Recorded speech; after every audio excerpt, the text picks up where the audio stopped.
संकट मोचन भगवान शिव स्वयं संकट में फंस गए एक बार। संकट मोचन है हनुमान जी, भगवान शिव ही तो है, स्वयं भगवान शंकर ही हनुमान जी के रूप में है। हनुमान जी को संकट मोचन कहा गया। शंकर जी संकट मोचन है, लेकिन स्वयं संकट में फंस गए महाराज। तो भगवान श्री कृष्ण चंद्रजू ने संकट मोचन किया, इसलिए इस अध्याय का नाम है शिव का संकट मोचन। जो भगवान शंकर की इस वृकासुर से, भस्मासुर से छुड़ाने की लीला को कहेगा और सुनेगा, वो भगवान शंकर और श्री हरि कृपा से माया के बंधनों से मुक्त हो जाएगा। चलते हैं, बड़ा आनंददायक प्रसंग है श्रीमद् भागवत महापुराण में। राजा परीक्षित ने पूछा, भगवान देवादिदेव महाशंकर तो समस्त भोगों के परित्यागी हैं। महाराज, कोई भी लोक ऐसा नहीं होगा जहां महल और सब व्यवस्था ना हो, लेकिन भगवान शिव ऐसे महात्यागी भगवान है कि एक कहीं भी कुछ निर्माण नाम की चीज नहीं मिलेगी। 60,000 योजन लंबा चौड़ा एक वृक्ष है बरगद का। एक योजन का मतलब होता है 4 कोस, एक कोस का मतलब 3 किलोमीटर, और 60,000 योजन का बट वृक्ष है, और 6 ऋतुएं अलग अलग डालों में होती है। 60,000 योजन, एक योजन 4 कोस, तो 60,000 योजन 2,40,000 शिव है। अब आप विचार करो, कौन इनका आदि अंत पा सकता है। जिस वृक्ष के नीचे बैठते हैं महाराज, अगर विमान से घूमा जाए तो पार पाना मुश्किल हो जाएगा। 6 ऋतुएं उसी वृक्ष के, और हो माता पार्वती जी के साथ भगवत चर्चा होती रहती हर समय। तो कह रहे हैं कि भगवान शंकर के उपासक धनी देखे जाते हैं, त्यागी के उपासक धनी, और भगवान लक्ष्मीपति के उपासक सब भिक्षुक देखे जाते हैं। ये उल्टा कैसा? त्यागी भगवान के उपासक धनी, और धनी भगवान के उपासक त्यागी। महाराज, ये दोनों प्रभु त्याग और भोग दृष्टि से एक दूसरे से विरुद्ध स्वभाव वाले हैं, लेकिन इनके उपासकों में विपरीतता देखी जाती है। भगवान शंकर के जितने उपासक होंगे सब चकाचक, और का सोने की लंका इन्हीं की तो दी हुई थी। कुबेर के पास सारा वैभव इन्हीं के कृपा प्रसाद से है, भगवान शंकर के। और लक्ष्मीपति के जितने मिलेंगे अकिंचन, बोले 4-4 दिन से भोजन नहीं मिला है, त्यागी बैरागी। तो परीक्षित जी ने कहा, भगवान मुझे बड़ा संदेह है कि त्यागी की उपासना से भोग और लक्ष्मीपति की उपासना से त्याग वैरागी, ये मैं जानना चाहता हूं, ऐसा उल्टा क्यों होता है। श्री सुखदेव जी महाराज ने कहा, परीक्षित, भगवान शंकर सदैव अपने स्वरूप में रहते हैं, और शिवा शक्ति सदैव उनकी सेवा में रहती है। तो जब कोई भगवान शंकर की आराधना करता है तो अम्मा जो है बड़ी प्रसन्न हो जाती है और माला माल कर देते हैं। और जब कोई हरि की उपासना करता है तो लक्ष्मी जी तिरछी दृष्टि से देखते हैं कि हमारे प्रीतम है, और ये इनको प्रीतम भाव से उपासना करता है। तो लक्ष्मी जी जब तिरछी दृष्टि से देखती हैं तो उसके पास सुविधा और सुख संपत्ति सब हट जाती है। उधर अम्बा करुणा दृष्टि से देख, मेरे प्रीतम की उपासना। और प्रीतम भाई पूछो मत, ढेर सारी भभूत लगी, जटा का बोझा सांप, भभूत का है कि चिता भस्मा लेपो गरल मसनम दिक्पट धरो जटाधारी कंठे भुजगपतिहारी पशुपति कपाली भूतेषु, ऐसा अद्भुत भेष। और भगवान शिव अहंकार के अधिष्ठात्र देवता है। अहंकार 3 प्रकार का, वैकारिक, तेजस, तामस। त्रिविध अहंकार से 16 विकार हुए, 10 इंद्रियां, 5 महाभूत, 1 मन, सब के सब महाऐश्वर्यशाली। इसलिए अहंकार के अधिष्ठात्र देवता भगवान की शिव की उपासना करने से निश्चित ऐश्वर्य की प्राप्ति, विद्या की प्राप्ति, ज्ञान की प्राप्ति, बल की प्राप्ति। और भगवान श्री कृष्ण प्रकृति से परे, पुरुषोत्तम, माया के गुणों से रहित, तो जब कोई इनका भजन करता है तो भगवान उसे गुणातीत कर देते हैं, माया नहीं देते। गुणातीत कर देते हैं। परीक्षित, तुम्हारे दादा धर्मराज युधिष्ठिर जब अश्वमेध यज्ञ कर चुके थे तो इसी विषय में उन्होंने प्रश्न किया था जैसे तुमने किया। भगवान श्री कृष्ण सर्वशक्तिमान परमेश्वर हैं, ये अपनी आराधना करने वाले को ऐश्वर्य नहीं देते। पूर्व प्रारब्ध हो या आकांक्षा हो तो आ जाएगा, नहीं ऐश्वर्य देते नहीं, स्वयं प्रसन्न होकर नहीं देते। भगवान श्री कृष्ण से यही प्रश्न किया था कि आपकी आराधना करने वाले प्रायः अकिंचन क्यों पाए जाते हैं। तो भगवान श्री कृष्ण ने कहा, घबरा मत जाना। सुन के जो भगवान श्री कृष्ण कह रहे, भगवान श्री कृष्ण ने कहा, जिस पर मैं कृपा करता हूं सबसे पहले उसका ऐश्वर्य हरण करता हूं। डर मत जाना, इसीलिए पहले कहा है, डरना मत। अम्बरीश जी का ऐश्वर्य हरण नहीं किया, इसका रहस्य हम बताएंगे। भगवान कह रहे हैं, जिस पर मैं यस्याहम् अनुग्रहणामि हरिष्ये तद धनम सनई, धीरे धीरे उसका सब धन हरण कर लेता हूं। जिस पर मैं कृपा करता हूं, ततो अधनम त्यजन्त्यस्य स्वजनाः, जब धन नहीं रहता तो फिर उससे कोई प्यार नहीं करता। दुख दुखितम, वो दुखी हो जाता है। तब मैं फिर और कृपा बढ़ाता हूं, फिर अपने भगवत प्रेमी महात्माओं का संग देता हूं। फिर उस संग से उनके अंदर प्रेम रंग आता है और वो निहाल हो जाते हैं। यस्याहम् अनुग्रहणामि हरिष्ये तद धनम सनई। यहां भगवान कह रहे हैं, जिनकी धन में आसक्ति है, जिनकी भोगों में आसक्ति है और वो भगवान का भजन करके भगवत प्राप्ति करना चाहते तो पहले वो आसक्ति का हरण करेंगे। वो आसक्ति ना रही तो फिर भगवान निहाल कर देते हैं। दुनिया का वैभव सब भगवान ही का तो है। जब वो धन के लिए उद्योग करता है तो मैं हर उद्योग निष्फल कर देता हूं। बहुत विचित्र भगवान की कृपा होती है। जब बार बार असफल हो जाता है तो उसका मन भोगों से विरक्त हो जाता है और भोगों से अपना जे भी मुंह मोड़ा तो मैं अपने प्रेमी भक्त से मिला देता हूं। जहां प्रेमी भक्त से मिला तो हेतु की कृपा की वर्षा करके परम पद पे पहुंचा दे। ये बात है, मेरी कृपा बड़ी सूक्ष्म है, बड़ी सूक्ष्म है। 1 करोड़ कच्चे का आया, बोले भगवान की बड़ी कृपा। ये स्थूल कृपा है, सूक्ष्म कृपा है कि जो रखे भी थे वो भी बीमारी में खर्चा हो गए और बीमारी में अब कोई साथ नहीं दे रहा, घर परिवार का कोई है नहीं, तब अंदर से पुकारा, हे कृष्ण आप ही मेरे हो। बहुत विचित्र कृपा है। कह रहे मेरी कृपा बड़ी सूक्ष्म है। सच्चिदानंद स्वरूप परब्रह्म की प्राप्ति करा देती है मेरी कृपा। थोड़ी कड़वी है। मेरी प्रसन्नता, मेरी आराधना करना बहुत कठिन है, इसी से साधारण लोग मेरी आराधना नहीं करते। असाधारण कृपा। और भगवान शिव, एक नाम है आशुतोष। आशुतोष माने बहुत जल्दी प्रसन्न होकर वरदान दे देना। और कभी कभी खुद ही संकट में फंस जाना होता है बहुत जल्दी वरदान दे देने में। तो श्री सुखदेव जी कहते हैं, परीक्षित, वरदान और शाप देने में समर्थ हैं तीनों देवता, भगवान ब्रह्मा, भगवान विष्णु, भगवान महादेव। पर इनमें सबसे जल्दी वरदान देने में कृपालु हैं आशुतोष और ढरदानी भगवान शिव। ऐसा भगवान श्री हरि नहीं करते, जल्दी वो रीझते नहीं, और रीझ गए तो आर पार का खेल होता है। भगवान शिव बहुत जल्दी प्रसन्न हो जाते हैं, बहुत जल्दी। बोले इस विषय में तुम्हें एक प्रसंग सुनाते हैं। एक बार वृकासुर, ये शकुनी दैत्य का पुत्र है जिसे बाद में भस्मासुर कहा गया। इसकी बुद्धि बहुत बिगड़ी हुई थी। एक दिन उसने देखा नारायण नारायण नारायण करते हुए देवर्षि नारद जी जा रहे थे। नारद जी से कहा, जल्दी से जल्दी जो प्रसन्न हो जाए वो हमें बताओ, कौन है प्रसन्न होगा, कौन देवता है जो झटपट आशीष दे दे, आशीर्वाद दे दे। तो नारद जी ने कहा, आशुतोष बड़ी जल्दी प्रकट होने वाले भूत भावन भगवान शंकर देवादिदेव महादेव, तुम भगवान शंकर की आराधना करो, बहुत जल्दी वो प्रसन्न हो जाते हैं।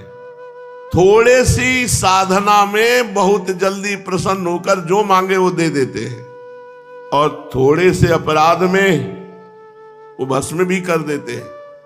देखो, रावण थोड़ा भगवान शिव जी का स्तवन और सेवा किया, पूरे सोने की लंका और सब वैभव, बाणासुर तांडव नृत्य में ऐसे 1000 भुजाएं और पूरे नगर की रखवाली की जिम्मेवारी ले ली भगवान शंकर ने।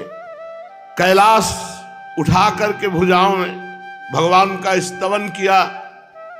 भगवान शिव का पूरा वरद हस्त था रावण के ऊपर। नारद जी ने जो ही कहा कि देवादिदेव महादेव शंकर बहुत जल्दी प्रसन्न हो जाते हैं, बृकासुर केदार क्षेत्र में गया। भगवान शंकर को प्रसन्न करने के लिए अग्निदेव को भगवान का मुख मान करके अपने शरीर का मांस काटता नोचता और स्वाहा नमः शंकराय स्वाहा नमः शंकराय 6 दिन तक अपने शरीर का मांस नोच नोच करके स्वाहा करता रहा। जब 7वां दिन हुआ तो उसने सोचा ऐसे प्रसन्न नहीं होंगे तो कुल्हाड़ लिया और गर्दन काटने को हुआ अपनी। सोई भगवान शंकर प्रसन्न हो गए। भगवान शंकर ने कहा क्यों आत्महत्या करता है, बोल क्या तुझे चाहिए। जे ही भगवान शंकर प्रकट हुए तो बृकासुर ने जितना मांस नोचा था सब सर्वांग पुष्ट स्वर्णिम शरीर तेजो में। भगवान शंकर ने कहा प्यारे बस करो बहुत हो गया, मेरी उपासना में इतना कष्ट नहीं करना पड़ता, वरदान मांगो। मुंह मांगा वरदान, क्या चाहिए। अरे भाई तुमने सुना नहीं, मैं तो केवल एक चुल्लू जल पे धतूरे के फल से अकौड़े के फूल से बेल के पत्ते तले से ये सब मांस वांस काट के कष्ट सहना, क्या चाहिए तुझे। बृकासुर बड़ा पापी था। उसने विचार करके भगवान शंकर से कहा मैं जिसके ऊपर हाथ रख दूं हाथ रखते ही भस्म हो जाए ऐसा वरदान दीजिए। अब आशुतोष महाराज भगवान शंकर तथास्तु जाओ ऐसा ही हो। मानो सांप को अमृत पिला दिया गया। अब दृष्टि गई, बाबा बाघंबरधारी बगल में त्रिपुर सुंदरी भगवती उमा। तो उसने कहा महाराज आपके पास इतनी सुंदर देवी की जरूरत क्या है, पहले आप ही को भस्म कर दे। वो तो राक्षस स्वभाव का आदमी। इत्युक्ता सो असुरो नूनम गौरी हरण लालसा। गौरी भगवती अंबा को हरण करने की लालसा बना ली और शंभो मूर्धन किलासुरा, भगवान शंकर को मारने के लिए उनके ऊपर हाथ। स्वहस्तम धातु मारे भे स्व बिभ्यत स्वकृताच्छिवा। अब तो भगवान शिव भागे, हाथ भगवान शंकर के ऊपर। पहला मंत्र गुरुदेव के ऊपर ही अजमावे कि सही दिया है कि नहीं। भगवान शंकर अपने वरदान से भयभीत होकर भागे। अब जहां भगवान शंकर जाते वो भी असुर, वहीं पीछा। भगवान शंकर सोचे कहां पिंड बचावे इससे, ये तो पीछे पड़ गया। पहले तो भगत था अब तो दुश्मन बन गया। पृथ्वी स्वर्ग जिस दिशा में जाते बृकासुर पीछा किए। भगवान ने देखा कि हर बार हमारे पीछे ही लगा हुआ है। अब भगवान शिव को भागते देखकर बड़े बड़े देवता चक्कर में फंस गए कि इसको कैसे, क्योंकि जो नजदीक जाएगा हाथ रख देगा भस्म कर देगा। भगवान शंकर बैकुंठ में गए। बैकुंठ स्वयं भगवान श्री कृष्ण का श्री हरि का निवास स्थान है। एकमात्र परम त्यागी वीतराग परमहंस सन्यासियों का परम स्थान है, जहां जाने पर जीव को परम विश्राम प्राप्त हो जाता है, फिर लौटना नहीं होता है। ध्यान के द्वारा भगवान श्री हरि का बैकुंठनाथ के ध्यान में प्रभु अब आप ही बचा सकते हो इस दैत्य से। भक्त भयहारी भगवान ने देखा कि शंकर भगवान तो बड़े संकट में पड़ गए, तो भगवान एक ब्रह्मचारी का रूप धारण किए और बृकासुर हांफता हुआ पीछे भाग रहा था आगे शंकर जी, तो बीच में जा खड़े हो गए। कहा प्रणाम बृकासुर जी। इतने प्यार से कोई प्रणाम करे उसको, तो उसने कहा होगा खुशी रहो भगवान से, आप क्यों भाग रहे हैं बृकासुर जी। इतने अमृत में वचन, इतने सम्मान में वचन कि उसके साथ में कि शंकर जी जाएंगे, कहा भाग के इनकी तो फिर हाथ रख देंगे। इतना सम्मान मिल रहा है तो थोड़ा बातचीत कर लेते। भगवान बृकासुर से जब बात करें तो मूंज की मेखला, काला मृगचर्म, दंड, रुद्राक्ष की माला धारण की हुई, एक एक अंग से तेज निकल रहा है। हाथ में कुशा लिए हुए, और बृकासुर को बार बार नम्रता से प्रणाम कर रहे हैं, झुककर ऐसे बात कर रहे हैं। शकुनी नंदन बृकासुर जी, आप बहुत थक गए हैं। हाँ, थक तो गया हो, बहुत दूर से आप दौड़ाते हुए ला रहे हैं शंकर जी को। हाँ हाँ हाँ, थोड़ा विश्राम कर लीजिए, नहीं वो दूर निकल जाएंगे। देखो हमारी बात समझो, शरीर ही समस्त सुखों की जड़ है, और शरीर को अधिक कष्ट दे दिया, फिर कामना की पूर्ति हुई तो लाभ क्या हुआ? थोड़ा विश्राम करो। देखो आप तो समर्थ महान पुरुष हैं। बृकासुर ने सोचा हाँ वो तो है ही, हम अब जिसके ऊपर हाथ धर देंगे भस्म ही हो जाएगा। कभी कभी अपने मित्रों से अगर बात बता दे तो सहयोग मिलने पर कार्य सरल हो जाता है। आप क्या करना चाहते हैं कि आप मुझे बताएंगे? मेरे सुनने योग्य बात हो तो आप मुझे बताइए, और सहायता के द्वारा बड़े बड़े काम बन जाते हैं, मैं आपकी सहायता करूंगा। परीक्षित, इतना अमृत शब्द थे भगवान के कि वो लुट गया भगवान के वचनों में। अब उसने नारद जी से मिलने की बात लेकर पूरी तपस्या के शंकर जी के वरदान तक की पूरी बात बता दी, और कहा कि मैं शंकर जी को भस्म करना चाहता हूं। भगवान ने कहा यार तुम कहां फंस गए, इनकी बात मानते हो? सत्य झूठे हैं, इनकी बात तुम कैसे मान लिए? तुम इनकी बात पर विश्वास करते हो? तुम्हें पता नहीं है दक्ष ने इनको साप दे दिया था, ये कुछ भी बोलते सही नहीं होता। आजकल तुम तो देखते हो ना, प्रेतों पिशाचों भूतों को साथ लेकर डोलते रहते हैं। हाँ ये बात तो है। बोले तुम इतने महान होकर इनकी बात पे विश्वास कर लिए? प्रत्यक्षम किम प्रमाणम, तुम अपना हाथ अपने ऊपर रख के देखो, अगर झूठा निकले तो हम दोनों मिलकर दंड देते हैं। हाँ ये बात तो ठीक है। स्वाहा। तो भगवान ने ऐसी वाक चातुरी से फंसाया कि जो हाथ शिव जी के ऊपर रखना चाहता था अपने ऊपर रख लिया। भगवान शिव के वचन के मिथ्या हो सकते? भगवान ने ऐसी मोहित करके बात की, दुर्बुद्धि की बुद्धि मारी गई और सिर पर अपने हाथ रख लिया। बस उसी क्षण भस्म हो गया, हाथ रखते ही भस्म, भस्मासुर उसी सब अपने आप भस्म हो गया, मानो उस पर बिजली टूट पड़ी हो, एकदम तुरंत राख हो गया। आकाश से देवता लोग फूलों की वर्षा। भगवान ने आवाज लगाई, देवादिदेव आ जाओ, तसल्ली से वापस आओ, नहीं बचा, मर गया, आ जाओ। देवता लोग नमो नमः साधु साधु करके पुष्प बरसाने लगे। पापी बृकासुर की तत्काल मृत्यु हो गई। पितर और गंधर्व अत्यंत प्रसन्न होकर भगवान का यश गान करने लगे। बहुत विकट संकट से भगवान शंकर मुक्त हुए। भगवान श्री कृष्ण ने कहा, शंकर जी देवादिदेव, बड़े हर्ष की बात है कि दुष्ट अपने दुष्ट स्वभाव के कारण ही अपने पापों से मारा गया। परमेश्वर भला आप जैसे महापुरुष का अपराध करके कौन सुरक्षित रह सकता है? फिर स्वयं जगत गुरु विश्वेश्वर शिव का अपराध करके कोई सकुशल रह सके, ऐसा तो हो ही नहीं सकता। भगवान अनंत शक्तियों के समुद्र हैं, एक एक शक्ति मन और वाणी की सीमा के परे है। भगवान शंकर से कहा कि महाराज आज से वरदान मांगने वाले के वरदान पर तो विचार कर लिया करो कि मांग क्या रहा है, कहीं वरदान देने के बाद अपनी ही समस्या न फंस जाए, इसलिए महाराज विचार करके वरदान दिया करो।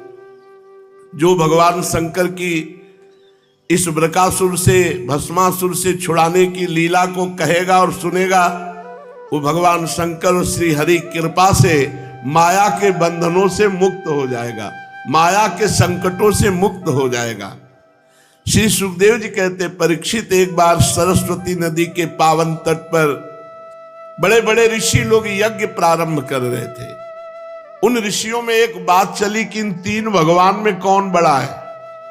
ब्रह्मा, महादेव और भगवान श्री हरि। परीक्षित, बात ज्यादा बढ़ गई। कोई कहता ब्रह्मा को, कोई कहता महादेव जी को, कोई कहता हरि को। उनमें भगवान के महान भक्त ब्रह्मा जी के पुत्र तपस्या के धनी भृगु जी ने कहा कि आप कोई लड़ो मत, हम तीनों की परीक्षा लेते हैं, इनमें जो श्रेष्ठ निकलेगा वही श्रेष्ठ है। अब इन तीनों भगवान की परीक्षा लेने के लिए भृगु जी महाराज सबसे पहले अपने पिता ब्रह्मा जी के पास गए, ब्रह्मा की सभा में। तो वहां जाके प्रणाम करना चाहिए, नमस्कार करना चाहिए, स्तुति करना चाहिए, कुछ नहीं किया, जाके खड़े हो गए। परीक्षा लेने के लिए ना तो उन्होंने नमस्कार किया, ना तो स्तुति की, ना प्रणाम किया। ब्रह्मा जी ने देखा कि ब्रह्म सभा में आकर सभा का अपमान हो रहा है, ना तो प्रणाम, ना नमस्कार, ना स्तुति। एकदम क्रोध आ गया। फिर अपने क्रोध को दबाते हुए देखा कि ये तो मेरा ही पुत्र भृगु है। तो भीतर ही भीतर विवेक बुद्धि से क्रोध को दबा लिया, जैसे कोई अरण्य मंथन से उत्पन्न अग्नि को जल से बुझा दे। देखा भृगु जी ने कि पिताश्री क्रोधित तो हुए, पर अपने क्रोध को दबा लिया। बस फिर प्रणाम किया भृगु जी ने और वहां से चल दिए। परीक्षा हो गई। कैलाश पहुंचे। देवादिदेव भगवान शंकर ने देखा कि महर्षि भृगु जी पधारे, तो बड़े आनंद से खड़े होकर दोनों भुजाएं फैला दी कैलाश में, आओ भाई गले लगो। महर्षि भृगु जी ने कहा, मैं तुम्हारा आलिंगन नहीं स्वीकार करता, तुम लोक और वेद की मर्यादा का उल्लंघन करते, इसलिए मैं तुम्हें गले नहीं लगा सकता। भृगु जी की बात सुनी तो भगवान शंकर ने कहा, तुम्हें गले लगा रहे थे तो तुम्हारी समझ में नहीं आ रहा था, अब हमारा त्रिशूल तुम्हारे गले लगेगा। और त्रिशूल उठाया और कहा, तुम ऐसी। त्रिशूल उठाकर महर्षि भृगु को जब मारना चाहा तो सती जी ने पकड़ लिया। नहीं नहीं, ब्रह्म ऋषि की हत्या ठीक नहीं है। थोड़ी देर में भगवान शंकर जब शांत हुए तो भृगु जी ने फिर प्रणाम किया। चल आखिरी में प्रणाम कर चल गए वैकुंठनाथ भगवान श्री हरि के धाम। उस समय लक्ष्मी जी की गोद में भगवान सर रखे हुए थे। भृगु जी सीधे गए और एक लात छाती में मारी। भक्तवत्सल भगवान श्री हरि उठ खड़े हुए, सैया से नीचे उतरे, शेष सैया से, और भृगु जी को सिर झुकाकर प्रणाम किया। और भगवान ने कहा, आपका स्वागत है, मुझे पता नहीं था कि आप आ रहे हो, नहीं तो उठ करके आपकी अगवानी करता। प्रभु मेरा अपराध क्षमा करना, क्योंकि मैं आप जैसे ब्रह्म ऋषि का आदर नहीं कर पाया। महामुने भगवान ने चरण पकड़ लिए भृगु जी के और कहा, तुम्हारे चरण अत्यंत कोमल हैं, मेरी छाती बड़ी कठोर है, कहीं तुम्हारे चरणों को चोट तो नहीं लग गई। सहलाने लगे भगवान। महर्षि, आपके चरणों का जल तीर्थों को भी तीर्थ बनाने वाला है। आज मैं और मेरा लोक सब पावन हो गया आपके चरणों के स्पर्श से। भगवान वचन दिए कि आज के बाद चाहे जो अवतार हो मेरा, तुम्हारा चरण चिन्ह हमारी छाती पे रहेगा, ये हमारा आभूषण रहेगा, भृगु चरण चिन्ह, भृगुलता। श्री सुखदेव जी कहते, परीक्षित भृगु जी के आंसू आ गए। मैंने लात मारा और भगवान चरण पकड़ कर दबा रहे कि हमारी छाती बड़ी कठोर है, तुम्हारे चरणों में कहीं चोट ना लग गई हो। भृगु जी के भक्ति के उद्रेक से गला भराया, आंखों में से आंसू छलक आए और वो मौन हो गए। फिर भगवान को साष्टांग प्रणाम किया श्री हरि को, और प्रणाम करके वहां से लौट आए और ब्रह्मवादियों की जो मुनियों की सभा थी उसमें आकर वहां बताया, तीनों भगवान के चरित्र बताए। भृगु जी का अनुभव सुनकर सभी ऋषि मुनियों को बड़ा विस्मय हुआ, उनका संदेह दूर हो गया। तब से वे भगवान श्री हरि ही सर्वश्रेष्ठ ऐसा मानने लगे। वैसे तो भगवान श्री हरि ही ब्रह्मा है, भगवान श्री हरि ही महादेव है, महादेव ही श्री हरि है, कोई किंचित भेद नहीं है। भगवान श्री हरि ही साक्षात धर्म ज्ञान वैराग्य 8 प्रकार के ऐश्वर्य और चित्त को शुद्ध करने वाला यश प्राप्त होता है। शांत समचित्त अकिंचन और सबको अभय देने वाले साधु मुनियों के वे एकमात्र परम गति हैं, ऐसा सारे शास्त्र कहते हैं। भगवान की प्रिय मूर्ति है सत्व और इष्ट देव हैं ब्रह्म ऋषि।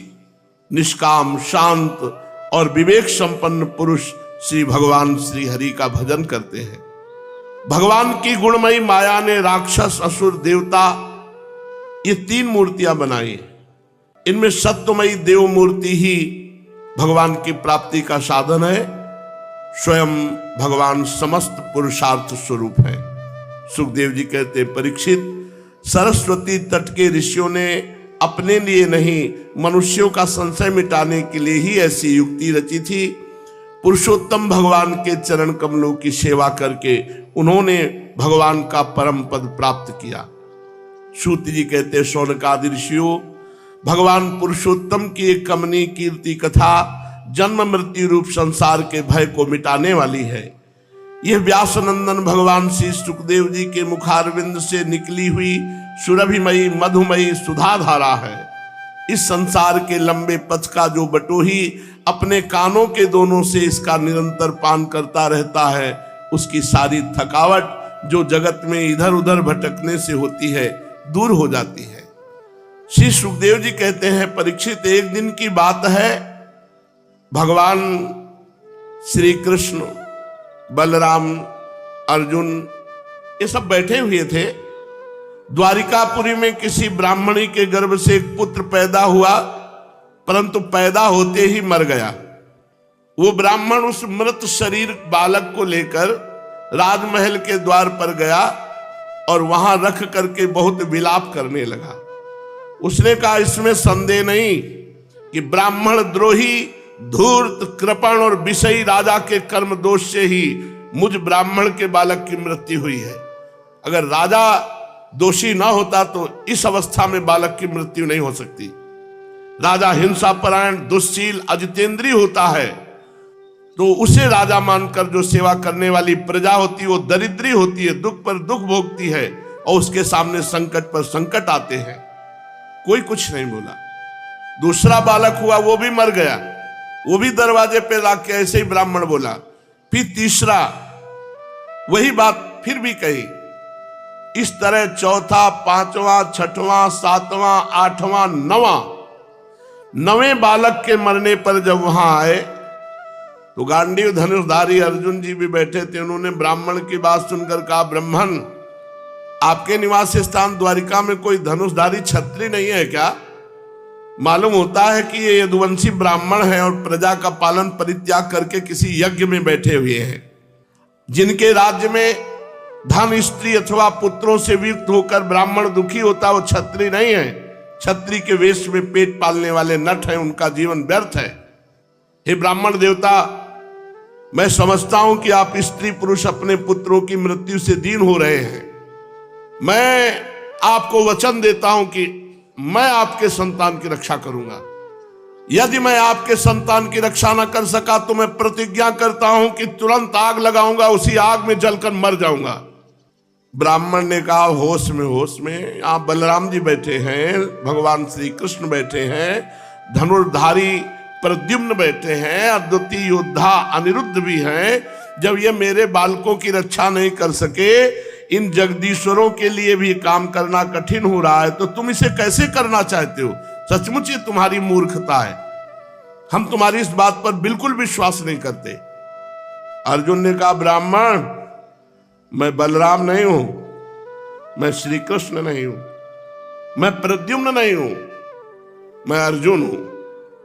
भाव इसका क्या है कि मैं भगवान तो नहीं हूं, लेकिन भगवान का दास हूं, और जो काम भगवान भी नहीं पूरा कर सकते, भगवान अपने दास की इच्छा जरूर पूरी करते हैं।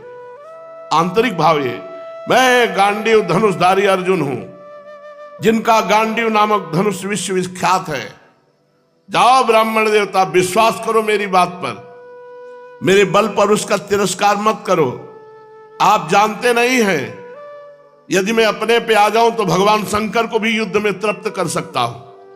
भगवान, मैं क्या अधिक कहूं, अगर मृत्यु तुम्हारी संतान को ले गई तो मृत्यु को भी परास्त करके तुम्हारी संतान को लाऊंगा। परीक्षित, जब अर्जुन ने इस प्रकार ब्राह्मण को विश्वास दिलाया तो उसने कहा, जय हो महाराज। फिर आपकी अर्जुन के बल पौरुष का प्रसन्नता पूर्वक बखान करता हुआ ब्राह्मण घर लौट आया। फिर समय आया जब प्रसव का, ब्राह्मण दौड़ता हुआ अर्जुन के पास आया और कहने लगा, इस बार तुम मेरे बच्चे को मृत्यु से बचा लो अर्जुन। ये सुनकर अर्जुन वहां गए, शुद्ध जल से आचमन किया देवादिदेव महादेव भगवान शंकर को प्रणाम किया, फिर दिव्य अस्त्रों का स्मरण किया, गांडीव पर डोरी चढ़ाई और हाथ में लेकर ऐसे दिव्यास्त्र मंत्रों का अभिमंत्रित करके प्रसव ग्रह को पिंजड़ा बना दिया। अगर वायु भी प्रवेश करेगी तो अर्जुन से आज्ञा पाकर, मृत्यु भी प्रवेश करेगी तो अर्जुन से आज्ञा पाकर। अब बड़ा आश्चर्य हुआ, पहले ब्राह्मण का बच्चा होता था तो भूमि पर जन्म तो होता था, जन्म होते ही वो मर जाता था। अब की बच्चा पैदा हुआ, रोने की आवाज आई और देखते देखते सशरीर आकाश को चला गया। अब वो ब्राह्मण भगवान श्री कृष्ण के सामने अर्जुन की निंदा करने लगा, बोले मूर्खता तो देखो, पहले लाश तो मिल जाती थी, अब तो शव भी नहीं मिला, आकाश को चला गया। अरे भला जिसे भगवान श्री कृष्ण, प्रद्युम्न, अनिरुद्ध, बलराम नहीं बचा सके, उसकी रक्षा करने में कौन समर्थ हो सकता है। मूढ़तावश उस बालक को लौटा लाना चाहता है जिसे प्रारब्ध ने हमसे अलग कर दिया है। जब उस ब्राह्मण ने इस प्रकार भला बुरा कहा तो अर्जुन ने तत्काल योग बल से यमराज के पास गए, सेमिनीपुरी, वहां कहा, आदेश किया कि ब्राह्मण का बालक वापस किया जाए। बोले यहां आया ही नहीं है। पूरे त्रिभुवन के जो भी मरेगा वहां हिसाब किताब होता है, उसका हिसाब ही किताब नहीं। बोले यहां कोई मतलब नहीं, उस ब्राह्मण बालक को कोई मतलब नहीं, न काल से न मृत्यु से। इंद्र के लोग गए, अग्नि के लोग गए, निऋति के लोग, सोम, वायु, वरुण, सब नीचे की पुरियों में, ऊपर के लोकों में, सब ब्रह्मांडों में खोज डाला। महरलोक, जनलोक, तपलोक, सत्यलोक, कहीं भी बालक नहीं मिला। अब अर्जुन की प्रतिज्ञा पूरी ना हो सकी, तब उन्होंने अग्नि चिता लगाओ, तो भगवान श्री कृष्ण ने कहा, रुको रुको रुको, यही बात है, अभी तुम्हारा पूरा बल मैं हूं, ये बात समझिए। भक्त का जितना बल है तो है, नहीं, भक्त का पूरा बल भगवान है। अर्जुन, तुम अपने आप का तिरस्कार मत करो, तुम्हारा बल मैं हूं। चलो मैं तुम्हें अभी ब्राह्मण बालक दिखाई देता हूं। आज लोग जो तुम्हारी निंदा कर रहे हैं, फिर ये लोग तुम्हारी प्रशंसा करेंगे, तुम्हारी कीर्ति की स्थापना करेंगे। सर्वशक्तिमान भगवान इस प्रकार अर्जुन को समझाया बुझाया और अपने सारथी दारुक को बुलाया। दिव्य रथ पर बैठे अर्जुन के साथ और पश्चिम दिशा की ओर प्रस्थान किया। फिर भगवान पूरी यात्रा करते हैं, कहां पहुंचते हैं, कैसे बालक लाते हैं, शेष चर्चा आगे। श्री राधा वल्लभ लाल की।